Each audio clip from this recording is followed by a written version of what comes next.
नौकरियों में आरक्षण की व्यवस्था में सुधार की मांग को लेकर बांग्लादेश के तमाम शहरों में प्रदर्शन हो रहे हैं। हालात इस कदर बेकाबू हैं, इसका अंदाजा आप इसी बात से लगा सकते हैं कि प्रदर्शनकारियों और पुलिस के बीच हुई झड़प में मंगलवार को 3 स्टूडेंट्स सहित कम से कम 6 लोगों की मौत हो गई और 100 से ज्यादा अन्य लोग घायल भी हो गए हैं।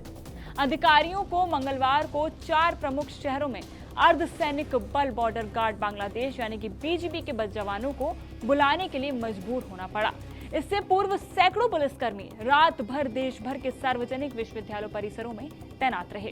कैसी रही है बांग्लादेश की आरक्षण व्यवस्था? बता दें कि बांग्लादेश में 30% नौकरियां 1971 में बांग्लादेश के स्वतंत्रता संग्राम के नायकों के बच्चों और पोत्र पोत्रियों के लिए, प्रशासनिक जिलों के लिए 10%, महिलाओं के लिए 10%, जातीय अल्पसंख्यक समूहों के लिए 5% और शारीरिक रूप से विकलांग लोगों के लिए 1% नौकरियां आरक्षित रही हैं। आरक्षण व्यवस्था के तहत महिलाओं, दिव्यांगों और जातीय अल्पसंख्यक समूहों के लिए भी सरकारी नौकरियों में आरक्षण का प्रावधान है। इस रिजर्वेशन सिस्टम को 2018 में निलंबित कर दिया गया था, जिससे उस समय इसी तरह के विरोध प्रदर्शन रुक गए थे। तो क्यों शुरू हुआ आरक्षण को लेकर ताजा बवाल? बता दें कि पिछले महीने बांग्लादेश के हाईकोर्ट ने स्वतंत्रता संग्राम में लड़ने वाले नायकों के परिवार के सदस्यों के लिए 30% कोटा बहाल करने का आदेश दिया। 2018 से बंद व्यवस्था के फिर से शुरू होने के बाद नए सिरे से विरोध प्रदर्शन शुरू हो गए।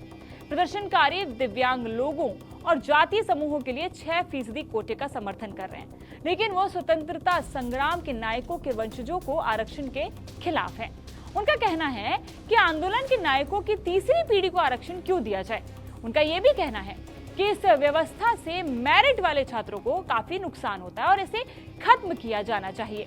सुप्रीम कोर्ट ने लगाई हाई कोर्ट के आदेश पर रोक। बता दें कि पिछले हफ्ते सुप्रीम कोर्ट ने हाई कोर्ट के आदेश पर 4 हफ्ते के लिए रोक लगा दी थी और चीफ जस्टिस ने प्रदर्शनकारियों से कहा था कि वो विरोध प्रदर्शन समाप्त कर अपनी कक्षाओं में वापस लौट जाएं। सुप्रीम कोर्ट ने कहा है कि वो 4 हफ्ते के बाद इस मुद्दे पर फैसला करेगा। इसके बावजूद छात्रों के विरोध प्रदर्शन का दौर जारी है।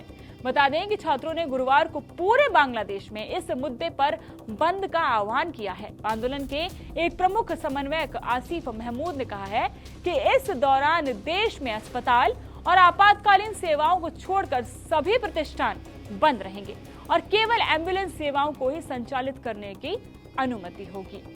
तो इस प्रदर्शन पर आपकी क्या राय है? इस पूरे बवाल पर आपकी क्या राय है? हमें कमेंट सेक्शन में जरूर बताएं और ऐसी तमाम अपडेट्स और खबरों के लिए जुड़े रहें इंडिया टीवी के साथ।